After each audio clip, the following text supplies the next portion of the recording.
उत्तर प्रदेश सरकार में मंत्री अनिल राजभर ने पेट्रोल और डीजल की बढ़ती कीमतों पर प्रतिक्रिया देते हुए कहा कि वैश्विक संकट के बावजूद भारत में ईंधन कीमतों में वृद्धि अन्य देशों की तुलना में काफी सीमित रही है। उन्होंने कहा कि यूरोप के कई विकसित देशों और अमेरिका में ईंधन की कीमतें पहले और अधिक तेजी से बढ़ी थीं। राजभर ने दावा किया कि केंद्र सरकार ने आम जनता पर बोझ कम रखने के लिए लगातार प्रयास किए हैं। उन्होंने कहा कि अंतर्राष्ट्रीय परिस्थितियों का असर हर देश पर पड़ता है, लेकिन भारत ने संतुलित नीति अपनाकर नागरिकों को राहत देने का प्रयास किया है। कांग्रेस सांसद प्रमोद तिवारी ने उत्तर प्रदेश में बिजली आपूर्ति को लेकर राज्य सरकार पर सवाल उठाए। उन्होंने कहा कि प्रदेश के कई हिस्सों में बिजली संकट गहरा गया है, जिससे किसानों और आम लोगों को भारी परेशानी का सामना करना पड़ रहा है। तिवारी ने कहा कि किसानों की फसलें प्रभावित हो रही हैं और ग्रामीण क्षेत्रों में पर्याप्त बिजली उपलब्ध नहीं है। उन्होंने दावा किया कि देश में बिजली उत्पादन की कोई कमी नहीं है और राज्य सरकार को जरूरत के अनुसार बिजली खरीदकर निर्बाध आपूर्ति सुनिश्चित करनी चाहिए। कांग्रेस नेता ने कहा कि जनता को बेहतर बिजली व्यवस्था मिलना उसका अधिकार है। जेडीयू के राष्ट्रीय प्रवक्ता राजीव रंजन प्रसाद ने पेट्रोल और डीजल की कीमतों में बढ़ोतरी को वैश्विक परिस्थितियों का परिणाम बताया। उन्होंने कहा कि दुनिया भर में बढ़ती अस्थिरता और अंतर्राष्ट्रीय चुनौतियों का असर ऊर्जा बाजार पर पड़ा है। प्रसाद ने कहा कि लंबे समय तक केंद्र सरकार ने आम लोगों को राहत देने का प्रयास किया और कीमतों को नियंत्रित रखा। उन्होंने बताया कि भारत के पास पर्याप्त पेट्रोलियम भंडार उपलब्ध हैं और देश की रिफाइनिंग क्षमता में भी लगातार वृद्धि हुई है। जेडीयू नेता ने कहा कि सरकार ऊर्जा सुरक्षा सुनिश्चित करने के लिए हर आवश्यक कदम उठा रही है। भाजपा प्रदेश अध्यक्ष संजय सरावगी ने कहा कि बिहार तेजी से डिजिटल तकनीक और नवाचार के क्षेत्र में आगे बढ़ रहा है। उन्होंने कहा कि यदि वर्तमान स्थिति की तुलना 15 से 20 वर्ष पहले के बिहार से की जाए तो राज्य में व्यापक बदलाव दिखाई देता है। सरावगी ने कहा कि आर्टिफिशियल इंटेलिजेंस डिजिटल सेवाओं और तकनीकी नवाचार को बढ़ावा देने के लिए लगातार प्रयास किए जा रहे हैं। उन्होंने दावा किया कि आधुनिक तकनीक के इस्तेमाल से शिक्षा, प्रशासन और रोजगार के नए अवसर पैदा होंगे। भाजपा नेता ने कहा कि बिहार अब डिजिटल विकास की नई दिशा में कदम बढ़ा रहा है। केंद्रीय मंत्री चिराग पासवान ने स्वीकार किया कि पेट्रोल और डीजल की बढ़ती कीमतें आम जनता के लिए चिंता का विषय हैं। उन्होंने कहा कि मौजूदा वैश्विक परिस्थितियों और अंतर्राष्ट्रीय संकटों का असर दुनिया के लगभग सभी देशों पर पड़ रहा है।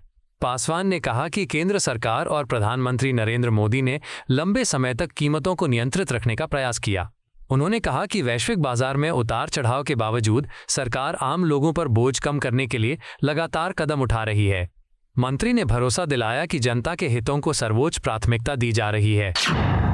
भाजपा सांसद मनोज तिवारी ने प्रधानमंत्री नरेंद्र मोदी और गृह मंत्री अमित शाह को लेकर राहुल गांधी की टिप्पणी की आलोचना की। उन्होंने कहा कि लोकतांत्रिक व्यवस्था में चुने हुए नेताओं के लिए अपमानजनक भाषा का प्रयोग उचित नहीं है। मनोज तिवारी ने आरोप लगाया कि विपक्ष लगातार राजनीतिक मर्यादाओं को कमजोर कर रहा है और जनता इसे देख रही है। उन्होंने कहा कि प्रधानमंत्री मोदी और अमित शाह को देश की जनता ने महत्वपूर्ण जिम्मेदारियां सौंपी हैं। भाजपा सांसद ने कहा कि स्वस्थ लोकतंत्र में आलोचना स्वीकार्य है, लेकिन व्यक्तिगत टिप्पणी और आपत्तिजनक शब्दों का प्रयोग राजनीतिक संवाद को नुकसान पहुंचाता है। केंद्रीय मंत्री गिरिराज सिंह ने सार्वजनिक स्थानों पर नमाज पढ़ने के मुद्दे पर प्रतिक्रिया देते हुए कहा कि कानून व्यवस्था बनाए रखना सरकारों की जिम्मेदारी है। उन्होंने कहा कि कुछ राज्यों ने सार्वजनिक स्थलों के उपयोग को लेकर स्पष्ट दिशा निर्देश जारी किए हैं, जो प्रशासनिक दृष्टि से आवश्यक हैं।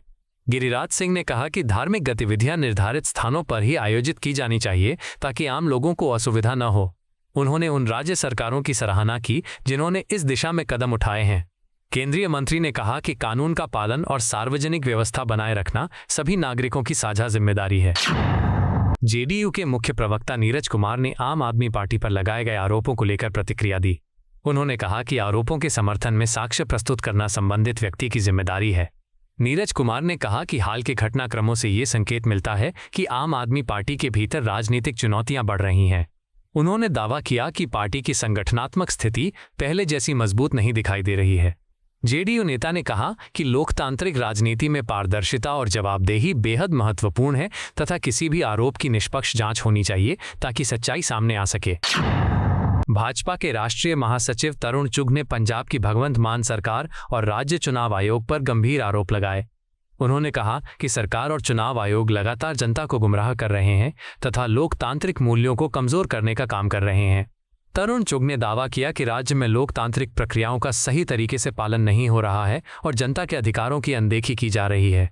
उन्होंने कहा कि लोकतंत्र की मजबूती के लिए निष्पक्ष प्रशासन और पारदर्शी चुनाव व्यवस्था बेहद जरूरी है। भाजपा नेता ने आरोप लगाया कि पंजाब सरकार राजनीतिक हितों को प्राथमिकता दे रही है, जबकि जनता के मुद्दे पीछे छूट रहे हैं। आपको यह वीडियो पसंद आया हो तो इसे लाइक करें, हमारे चैनल को सब्सक्राइब करें।